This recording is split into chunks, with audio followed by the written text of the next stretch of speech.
Okay, so symbolically we'll represent this physical thing.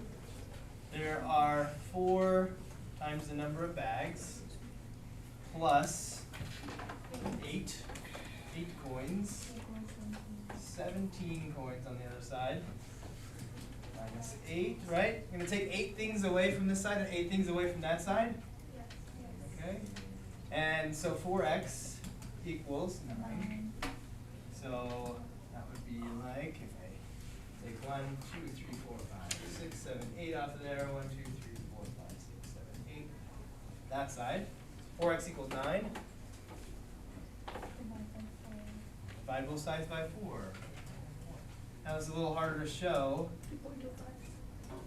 It's a little harder to show, here. When I divide this by 4, I'm really looking at 1, 2, 3, 4. Like what's in every group? 1 bag. On this side, I would have to go like group those 2 and then cut a 4th out of that one. And then I'll cut a 4th out of this one and group it with those 2. Cut a 4th out of this one and group it with those 2. And cut a 4th out of that one, group it with those 2. I cut it into 4 equal groups. So each group has 2 1/4 of a point, 2.25 of a point. So it becomes difficult to show with a physical thing, and we just have to represent it mathematically. Move away from the physical and into the symbolic, more abstract. Okay, with that, we'll take a short break. So I've made a new little key here. Also include, okay, so we got red coins, which are worth negative a positive point, and a red bag, which is worth the negative bag. So what if I have bag, negative, fix this. They're both. Okay, so I got negative bag, a bag, another bag. Okay, is equal to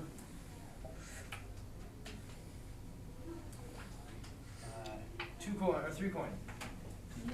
Okay. Well, okay. I can do this. 1.5. Wait, what? Just look at it physically. I mean, So 1 bag equals 1 point. Not 1 bag.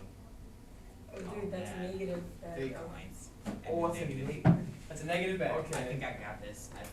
So Tyler? So each normal bag, gold bag, equals 3 coins, and How do each you do negative bag also equals negative 3 coins. That's true. And so like there's there's 6 coins in there, and then there's a negative 3, so Okay. those cancel each other. So how did you come about that? Well, I thought that I kind of used the mental math on this one. Okay, just the Um, mental math. Yeah, and I was thinking that I need to get 3 coins on the left side to be equal, and so I decided that we have to have a negative coin in there because there's a red bag. So I did negative 3. Okay. So you did negative 3. Yeah, for the red box. bag. Same difference. Oh, you just kind of guessed a little bit. Yeah, Is that I what was, you're saying? yeah. Okay. It's pretty much guess and check. Well, how about this? How does this negative bag act if it's going to be a negative? It's a floater. A floater, yeah, floats. So Yeah. let's put it down here. It floats. It's floating up. This positive bag is floating down or pushing down. Right? What are they doing to each other? canceling. They're canceling each other out. That's what positives and negatives do. They cancel each other out. How much is left after those are canceling each other out? 1 bag. 1 bag. 1 bag. And how much is 1 bag the same as? 3 Three. coins. 3 coins. Let's look at it symbolically. What is it? What do we have symbolically over here? 2x 2 positive bags minus 1x minus a bag plus plus equals equals 3. 3. Okay. So what happens over here? Like what would you do if you saw 2x minus x? Got add an x. Or Just minus an X. Just 2x minus x. They're like terms, Yeah. right? 2x minus 2x is minus 1x is 1x. Well, there's a positive x and a negative x canceling each other out, leaving us with 3. X is 3.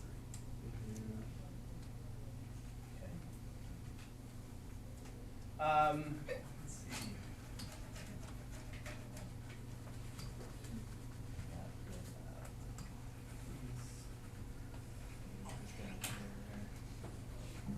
Cross that out. These out of the way. Let's go the other way. This is kind of a funny thing. I think it would have had 3x plus 2x plus 4 equals 20.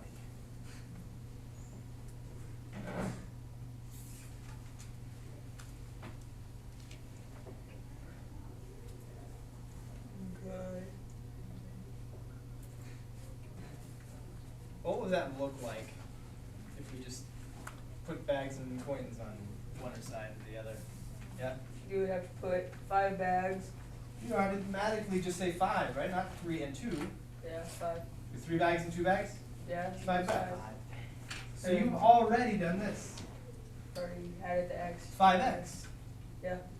right? Plus 4 equals 20. Like, when you look at it and you try to think of it as a physical thing, it becomes so obvious that 2 of them plus 3 more of them is 5 of them, right? So there's 4 and 5. Yeah. And then you'd put your 4 coins up there. 4 coins, 1, 2, 3, 4. And you'd put 20 on that 20 side. on this side, 1, 2, 3, 4, and then I'll just copy that 5 times. Let's go to 5 times. Yeah. Do one of those. Okay, there. And then do minus 4.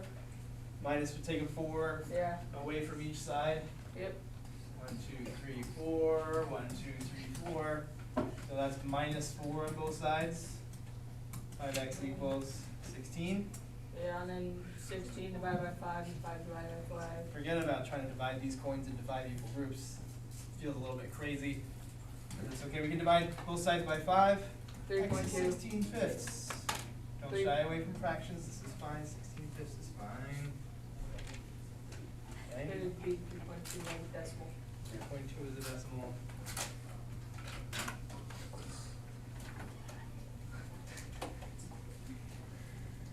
So, you're doing really well. When you look at it as a physical thing, you realize that you have to keep both sides balanced. You want to do the same thing to both sides. As long as you do the same thing to both sides, you can do things like collect like terms. 3 bags plus 2 bags is 5 bags, naturally. Okay? If I wanna, like on one side I would just like to leave some bags by themselves. So I'll take away all the coins from that side, whether it be positive coins or negative coins. And I will get some numbers on one side, some coins on one side, some bags on the other, until I can get it down to there's 1 bag on one side, number of coins on the other, right? It's that simple. So, let's see.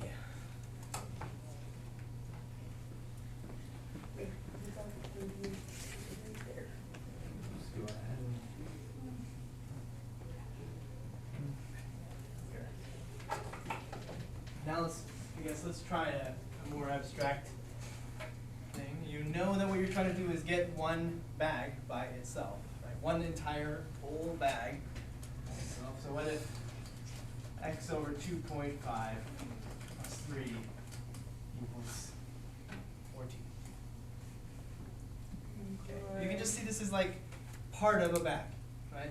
X to a bag cut into 2.5 pieces. It's like a piece of the bag. So we know that we're going to want to somehow get it to be 1 whole bag. Right? Plus 3 coins equals 14 coins. So what are we going to do to start with? Take 3 coins away from both sides. Alright, so this fraction of a bag is equal to 11 coins. And just mathematically, how do I cancel out this 2.5 in the denominator? It's mathematics. What's that? Multiply by 2.5, you've had. Right? 2.5 divided by 2.5 is 1. So we're left with x, and we're going to multiply by 2.5 on this side. X equals I gotcha. 27.